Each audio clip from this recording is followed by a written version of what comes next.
সে আমার নাতি ইন্টার পরীক্ষা দেবে টেকনিক কলেজ থেকে।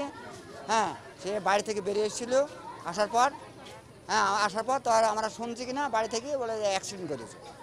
হ্যাঁ, অ্যাক্সিডেন্ট করে জেনারেল হাসপাতালে এসে দেখছি মারা গেছে। উনি হচ্ছে গাংনী স্বাস্থ্য কমপ্লেক্স উপজেলা কমপ্লেক্সে ইঞ্জিনিয়ারিং করতে। তো উনি মেবি আমি যতদূর জানি উনি মেহেরপুরেই ছিল, সকালের অফিসের জন্য যাচ্ছিল আর কি।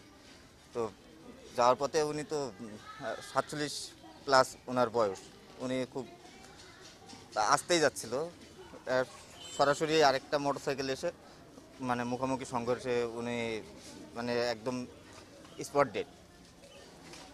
এর বেশি কিছু আর বলতে পারবো না, কারণ আমরাও এই রিসেন্ট শুনলাম, শুনে সবাই আসছে, এখনো বাসার সবাই আসেনি, এসে পৌঁছায়নি।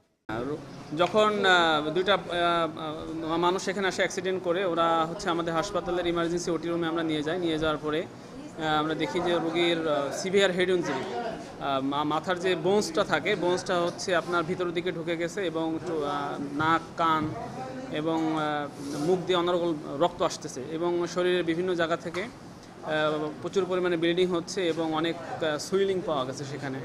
বিশেষ করে একজনের তো 2 হাত ভেঙে গেছে এবং সেখান থেকে প্রচুর পরিমাণে ব্লিডিং আসতেছে এবং আরেকজনের হচ্ছে পা হচ্ছে ভেঙে গেছে এবং সেখান থেকে অনেক ফোলা এবং রক্ত আসতেছে। তো এই রুগীটা মেইনলি এগুলো কারণ হচ্ছে আপনার হেড ইনজুরির কারণেই মারা গেছে। আমাদের এখানে আসার পরে আমরা সর্বাত্মক চেষ্টা করছি সিপিআর দেওয়ার জন্য, সিপিআর দিছি আমরা, এরপরে হচ্ছে স্যালাইন চালু করছি, ইঞ্জেকশন চালু করছি, আর অন্যান্য যা সেবা দেওয়ার জন্য আমরা চেষ্টা করছি। আলটিমেটলি এখানে রুগী ব্রড ডেড, মানে আসলে আগেই মারা গেছে, অ্যাক্সিডেন্ট হওয়ার সাথে সাথেই মারা গেছে। তারপরে আমরা আমাদের এখানে চেষ্টা করছি যে এটা কীভাবে আরও করা যায়, কিন্তু আলটিমেটলি টেকে নাই রুগী, 2 জনকে পাইছি আমরা।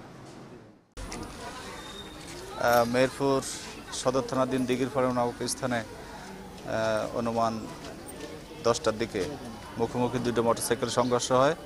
সংঘর্ষে একজন জনস্বাস্থ্য প্রকৌশলীর গাংনী শাখা কর্মরত এবং আরেকজন এইচএসসি পরীক্ষার্থী, 2জনই ঘটনাস্থলে মারা যায়। লাশ মর্গে আছে। আমরা আইনগত ব্যবস্থা, অভিযোগ প্রাপ্তি সাপেক্ষে আইনগত ব্যবস্থা প্রক্রিয়াধীন।